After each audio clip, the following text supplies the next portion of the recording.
તો આજે પહેલો મંગળવાર કે જ્યારે આપણે નિફ્ટીની વીકલી એક્સપાયરી વિટનેસ કરી અને આજની એક્સપાયરી આપણને થોડીક નબળી રહેતી જોવા મળી છે. ખાસ કરીને જુઓ નિફ્ટી તમને આજે 45 પોઈન્ટ ઘટીને, સેન્સેક્સ તમને 200 પોઈન્ટ ઘટીને બંધ થતો દેખાયો. આજે ખૂબ સારી તેજી આપણને બજારમાં શરૂઆતી સેશનમાં આવતી જોવા મળી હતી. ઓલમોસ્ટ નિફ્ટી 24,750ની ઉપર ગયો હતો, પરંતુ ત્યાંથી લગભગ 200 પોઈન્ટના ઘટાડા સાથે આજે આપણને વેચવાલી જોવા મળી છે. એ જ પ્રકારે નિફ્ટી બેંકમાં પણ આજે 54,150ની ઉપરના લેવલ જોવા મળ્યા હતા. ત્યાંથી પણ આજે એક મોટો ઘટાડો આવ્યો અને નિફ્ટી બેંક પણ લાલ નિશાનમાં બંધ થયું છે.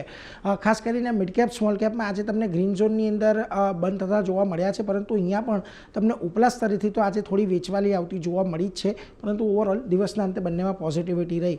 સરકારી કંપનીઓમાં આજે જુઓ તમને સારી તેજી જોવા મળી. ખાસ કરીને પીએસસી ઇન્ડેક્સ આજે વધ્યો. એફએમસીજી કંપનીઓ, ડિફેન્સ કંપનીઓ, મેટલ કંપનીઓ, આ બધામાં તમને આજે એક સારી ખરીદદારી જોવા મળી. પરંતુ જ્યાં દબાણ આવ્યું ત્યાં જુઓ એનબીએફસીઝ અને ફાઇનાન્શિયલ સેક્ટરની અંદર દબાણ હતું. ઓટો સેક્ટરમાં આજે તમને દબાણ જોવા મળ્યું. ખાસ કરીને ફાર્મા સ્ટોક્સ તો છેલ્લા ઘણા દિવસથી દબાણમાં ચાલી જ રહ્યા છે. આજે પણ અહીંયા દબાણ જોવા મળ્યું.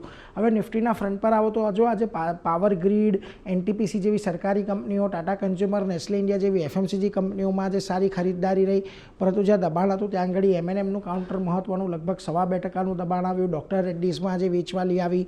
Kotak Mahindra bank, Asian paints જેવા કાઉન્ટર પણ આજે વેચવાલી સાથે બંધ થયા છે. હવે જ્યાં તેજી મિડકેપમાં આવી ત્યાં જુઓ એમઆરએફનો સ્ટોક છે લગભગ 6.25% ઉછાળો. આરવીએનએલ સિવાયના પણ રેલવે સ્ટોક્સ આજે તમને તેજીમાં રહેતા દેખાયા. ઉપરાંત એનએમડીસી, નાલ્કો જેવા કાઉન્ટરમાં સારી તેજી રહી.